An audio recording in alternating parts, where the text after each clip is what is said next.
ఒక ఊరిలో రామయ్య అనే వ్యక్తి ప్రతిరోజు సమీపంలోని గుడికి వెళ్లి శ్రద్ధగా దేవాలయం మొత్తం శుభ్రపరిచేవాడు. ఆ తర్వాత దేవుణ్ణి, స్వామి నాకు అంతులేని సంపదనివ్వండి, నా జీవితం సుఖంగా మారాలి అని భక్తితో ప్రార్థించేవాడు. ఒకరోజు శ్రీకృష్ణుడు ప్రత్యక్షమై, నీది నిజమైన భక్త లేక నన్ను దర్శించడం ద్వారా కేవలం ధనం సంపాదించడమే నీ లక్ష్యమా అని ప్రశ్నించాడు. రామయ్య నిజాయితీగా, అవును స్వామి, నా ఆశయం ధనం సంపాదించడం మాత్రమే. నేను రోడ్డుపై చిన్న చిన్న వస్తువులు అమ్ముకుంటున్నాను, కానీ నా జీవితంలో మంచి రోజులు ఎప్పుడొస్తాయో తెలియదు. మీ కృపతో నా కష్టాలు తొలగిపోవాలని ఆశిస్తున్నాను అని చెప్పాడు.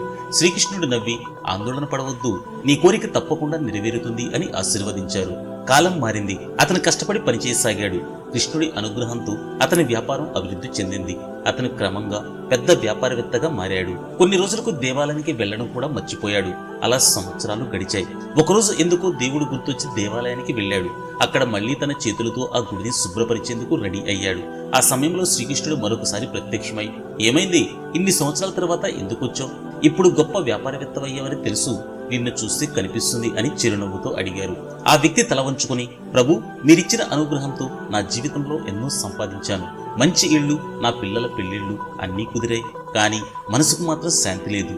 ఒకప్పుడు ప్రతిరోజు మీ సేవ చేయాలనుకునేవాణ్ణి, కానీ పనిలో బిజీగా మారటం వల్ల మిమ్మల్ని మర్చిపోయాను. మీరన్నీ ఇచ్చారు, కానీ మానసిక ప్రశాంతత మాత్రం రాలేదు అని బాధతో చెప్పాడు.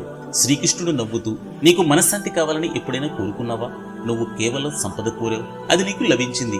కానీ శాంతిని కోరకపోతే అది నీకెలా లభిస్తుంది? నీకు కావాల్సింది సంపద కాదు, ప్రశాంతత. ఇప్పుడు ఎవరూ నీకు మనశ్శాంతిని ఇవ్వలేరు, అది నీలో నుంచి మాత్రమే లభించగలదు అని చెప్పాడు. ఈ మాటలు విని ఆ వ్యక్తి శ్రీకృష్ణుడి పాదాలు తాకుతూ, ప్రభు, ఇప్పుడు నాకేం అవసరం లేదు, నాకు కేవలం మనశ్శాంతిని మాత్రమే ప్రసాదించండి అని అడిగాడు. ఈ కథ మనకు ఒక ముఖ్యమైన జీవిత సత్యాన్ని నేర్పిస్తుంది.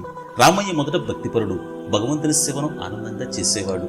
కానీ సంపద పెరిగిన తర్వాత పనిలో బిజీగా మారి దేవుణ్ణి మర్చిపోయాడు. చివరికి అతనికి మనశ్శాంతి మాత్రం రాలేదు. సంపద మాత్రమే మన జీవిత లక్ష్యం కాకూడదు, మనశ్శాంతి కూడా ఎంతో ముఖ్యం. ఏమంటారు? వీడియో నచ్చితే లైక్ చేయొచ్చు కదా.